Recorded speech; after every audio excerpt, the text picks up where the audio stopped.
and joining us on the island state, or from the island state rather, is Roger de Robillard, the Mauritius honorary representative in Sydney. That's in Australia, of course. It's good to have you on the program, Roger. Australia is a country that is right on the doorstep of Asia and has been making good investments into that part of the world.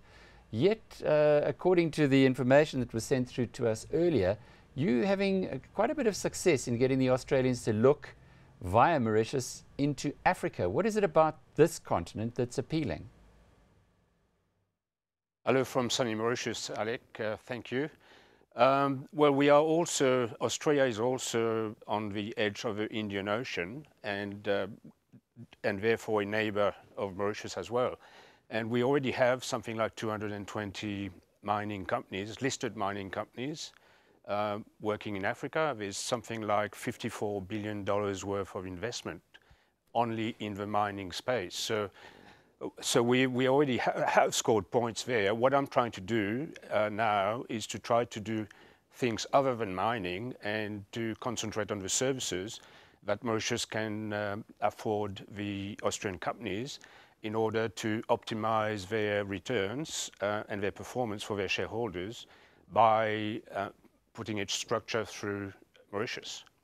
You've got a high regard in many parts of the world. When I say you, talking about Mauritius itself, here in South Africa, we're watching you go out of sight when it comes to the World Economic Forum's Global Competitiveness Report. But how is Mauritius perceived amongst the Australians? Well, at the moment we are fighting a bit of a rearguard action because some of our competitors, because let's not kid ourselves, the financial services field is crowded with very aggressive people, and at the moment people are trying to make out that Mauritius is some sort of tax haven. But I rely on what Lynn Pickard, the head of private equity for the African Development Bank, just said this week in Mauritius when she was asked, would you use Mauritius as a base if there were no tax advantages? And her answer was simple, yes. And she actually said nothing else. And people challenged her and she said no. There are so many other good services, accountants, lawyers, judicial system. We have our ultimate court of appeal is the Privy Council. These are the reasons intelligent investors use Mauritius as a base. So you have good laws, you have a good financial services business, and you have tax advantages on top of them. But the Australians are a little cautious.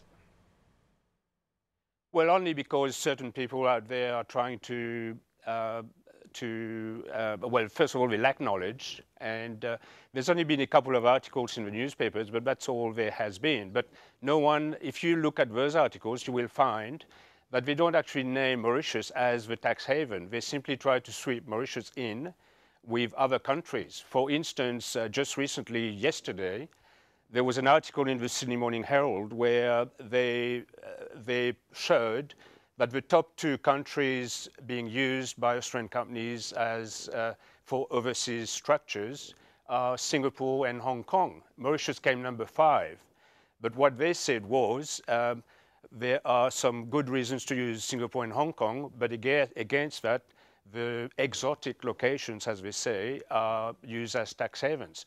But nowhere in that article do they name Mauritius. Mauritius is simply named more or less by implication because it's number 5 on a list of the top 10 countries in the world. So you've got a lot of work to do on the Aussies, but you certainly have managed to change the hearts and minds of people in many other parts of the world. Is that the fact that you guys are coming out so strongly in various competitiveness reports, now number 1 by far in Africa, for instance, from the World Economic Forum, is that a sense of national pride? Is that a sense of a goal achieved?